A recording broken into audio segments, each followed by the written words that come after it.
E natural baritone. I'm an F natural lyric baritone. It really depends individually where that needs to happen. Pitch and vibrato, today we'll look at some specificity. Pitch and vibrato and how that resultant thing that we hear that makes it sound perfect is a result of the sensations that we often use. A few more minutes before we get to the singers here. I'm trying to get as much information as possible. In singing, it starts with support somewhat. Though today we're going to be working on specific position, neck and above, more or less. If that position is handled properly, the support often takes care of itself. It's not a guarantee. It's often that way. In terms of inhaling and exhaling, one wants to include the lower abdominal area. If you can get anything more than 0% happening beneath, let's say beneath the belly button 3 or 4 inches, pretty low. You want to get some drop in the inhalation. One can think of it as having 2 zippers, one that drops and one that lifts. Some people tell me that there's ski jackets that go both directions, 2 zippers, right? This, I feel, is a necessary result, but I think it's a little bit too high in terms of thinking.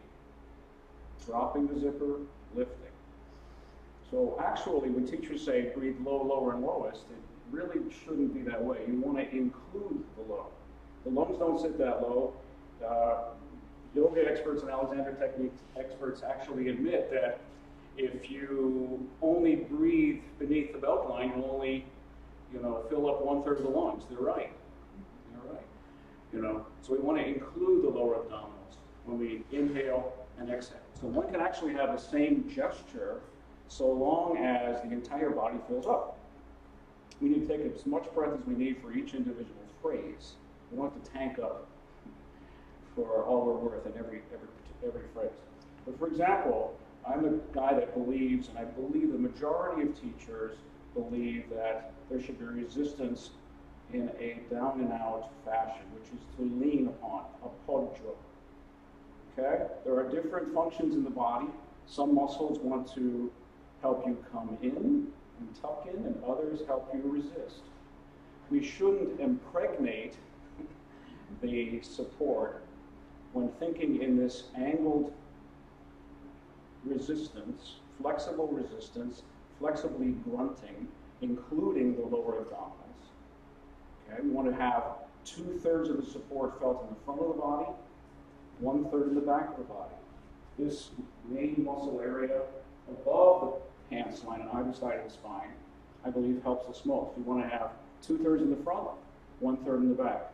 We want to think that we're including the belt line or slightly lower when we're inhaling and exhaling. But the resultant support often does not land that low unless we're singing in the extreme top of our range. So for quite a while, I was embarrassed, even ashamed that most of my support felt that it was here, more diaphragmatic. But the thinking should be beneath that. The result can partially be here. The entire slab of abs is involved, shall we say, in that support. Okay? So we're thinking flexible resistance. I think of it as Egyptian or droopy Egyptian.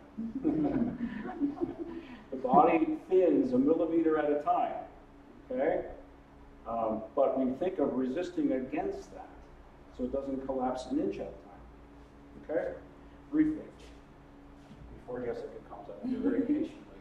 All right. So we have, oh my goodness, this is a challenge. Wow, that's a face, and that's a body. Okay, generally speaking, we want to be staying at this plane. Okay? And we have that down and out. So this is primary, this is secondary. What happens above the neck is neck and above is secondary, but for the purpose of this masterclass, it's going to become primary. There's going to be an assumption made that that support is there. There's so much specificity to be had between where the soft palate is, where the larynx is. All of this and the mask is hugely important to final polished singing. And even the building of a singer's voice from scratch. Okay. In terms of neck and above, of course, we have this little bit of back support in there as well. So I get that sort of angle right there. I would would say the space is more important than the face. Okay? We have forward resonance, secondary. That should be more of a result or consequence to the space. For a passaggio note, the first note that makes the shift into the top, for example, which is often called a cover, it should end up to be a clear tone. Building that is very, very intricate. It's a process. It's partly why probably not a lot of master classes are done in specific voice technique, because it's a process to take a singer from their beginning steps to the final polish. For men and for some women, very few women, often this low larynx is